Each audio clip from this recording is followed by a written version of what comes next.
ଭଲ ପାଇ ପାରନ୍ତି କି ଘୃଣା କରି ପାରନ୍ତି, କିନ୍ତୁ କେବେ ବି ଆଭଏଡ କରିପାରିବେ ନାହିଁ। ଗୋଟେ ଇଂରାଜୀରେ ପ୍ରବାଦ ଅଛି, you may hate him, you may love him, but you can not avoid him. ତେଣୁ ଆମେମାନେ ଏ ମଞ୍ଚକୁ ଆଭଏଡ କରିପାରିବୁ ନାହିଁ, ଭଲ ପାଇକି ଆସିଥାଉ କି ଡରିକି ଆସିଥାଉ।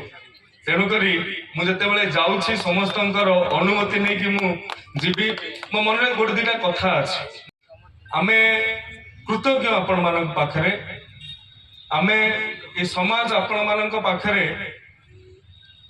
ଯେତେ ଧନ୍ୟବାଦ ଦେଲେ ବି କମ୍ ହେବ। ବହୁ ସମୟରେ ସମାଜର ସମସ୍ୟା ଗୁଡ଼ିକୁ ଆପଣମାନେ ଯେମିତି ପ୍ରତିବିମ୍ବିତ କରନ୍ତି, ପ୍ରତିଫଳିତ କରନ୍ତି, ସେଥିପାଇଁ ଅନେକ କ୍ଷେତ୍ରରେ କେତେ ଯେ ଅତ୍ୟାଚାରର ସମ୍ମୁଖୀନ ହେବାକୁ ପଡେ, କେତେ ଯେ କୁତ୍ସାଟାଣର ସମ୍ମୁଖୀନ ହେବାକୁ ପଡେ, କେହି ହୃଦୟଙ୍ଗମ କରିନଥିବେ। କିନ୍ତୁ ଆପଣମାନେ କେହି କେହି ପାରିଶ୍ରମିକ ତ କହିହେବ ନାହିଁ, ଯେତେ ଆପଣଙ୍କୁ ମୂଲ୍ୟ ମିଳେ ତାଠୁ କେଇ ଗୁଣ, କେତେ ହଜାର ଗୁଣ ଅଧିକ ମୂଲ୍ୟର କଥା ଆପଣ ସମାଜକୁ ପ୍ରଦାନ କରନ୍ତି। ଏମାନଙ୍କ ଦୃଷ୍ଟିଗୋଚରକୁ ହୁଏ ପ୍ରତ୍ୟେକ ଦିନ ମୁଁ ଖବର କାଗଜରେ ମୋର ଅଫିସକୁ କୁହେ ଯେ ମୋର 3ଟା ବିଭାଗକୁ ନେଇକି କଣ ନେଗେଟିଭ ନ୍ୟୁଜଟା ଅଛି ସେଇଟା ମତେ ଆগে ଦେଇଦିଅ।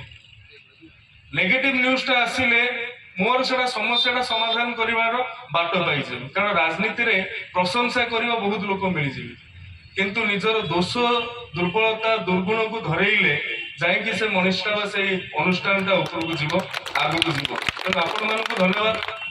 ଆପଣମାନେ ଯେତେବେଳେ ଦେଖାନ୍ତି କୋଉ ସାଧାରଣ ଲୋକଟିଏ କୋଉ ଲୋକଟି ବାରମ୍ବାର ପିଣ୍ଡାକୁ ବ୍ଲକ ପିଣ୍ଡାକୁ ଯାଇକି ନ୍ୟାୟ ନ ପାଇକି ଫେରିକି ଆସୁଛି, କିଏ ଜିଲ୍ଲାପାଳଙ୍କୁ ବାରମ୍ବାର ଗୁହାରି କଲା ପରେ ବି ତାର ଦିବ୍ୟାଙ୍ଗ ଭତ୍ତାଟିଏ ହେଇପାରୁନାହିଁ। ନିଶ୍ଚିତ ଭାବରେ ଏ ସମାଜକୁ ଆପଣମାନେ ଆଇନା ପ୍ରଦର୍ଶନ କରୁଛନ୍ତି ଏବଂ କହିବାକୁ ଗଲେ ବିନା ପାରିଶ୍ରମିକରେ ପ୍ରଦର୍ଶିତ କରୁଛନ୍ତି। ଏ ସମାଜ ଆପଣମାନଙ୍କ ପାଖରେ କୃତଜ୍ଞ, ଏ ମଣିଷ ମାନେ ଆପଣମାନଙ୍କ କୃତଜ୍ଞ। ଇଏ କୃତଜ୍ଞତାର କଥା ଥିଲା। ଛୋଟିଆ ଅନୁରୋଧଟି ରହିବ, ସେତେବେଳେ ସୁଦାନରେ ବହୁତ ବଡ ମରୁଡି ହେଇଥାଏ। ଜଣେ ସାମ୍ବାଦିକ ଥିଲେ କେଭିନ କ୍ୟାଟର, ସେ ଜଣେ ଫଟୋ ଜର୍ଣ୍ଣାଲିଷ୍ଟ, ଫଟୋ ସାମ୍ବାଦିକ କେଭିନ କ୍ୟାଟର।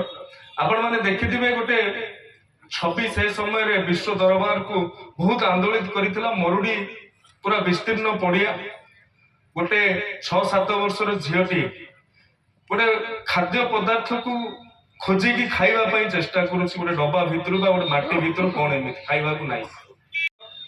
ଅତ୍ୟନ୍ତ ମାନେ ସ୍ପର୍ଶକାତର ଦୃଶ୍ୟ ସେ ଫଟୋଟି ଉଠେଇଥିଲେ ଏବଂ ଛୋଟ ଛୁଆଟି ଖାଇବାକୁ ଚେଷ୍ଟା କରୁଛି ମାଟି ଭିତରୁ କଣ କାଢିକି, ଏବଂ ତାର 10 ଫୁଟ ଦୂରରେ ଗୋଟେ ଶାଗୁଣାଟେ ଅପେକ୍ଷା କରିକି ରହିଛି।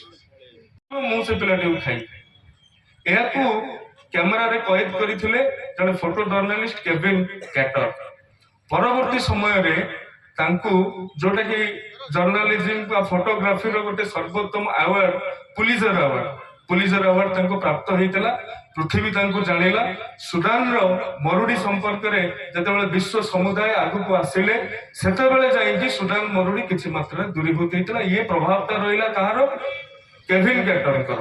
ସେଇ ଅତ୍ୟନ୍ତ ମାନେ ସ୍ପର୍ଶକାତର ଦୃଶ୍ୟ ସେ ଫଟୋଟି ଉଠେଇଥିଲେ ଏବଂ ଛୋଟ ଛୁଆଟି ଖାଇବାକୁ ଚେଷ୍ଟା କରୁଛି ମାଟି ଭିତରୁ କଣ କାଢିକି, ଏବଂ ତାର 10 ଫୁଟ ଦୂରରେ ଗୋଟେ ଶାଗୁଣାଟେ ଅପେକ୍ଷା କରିକି ରହିଛି।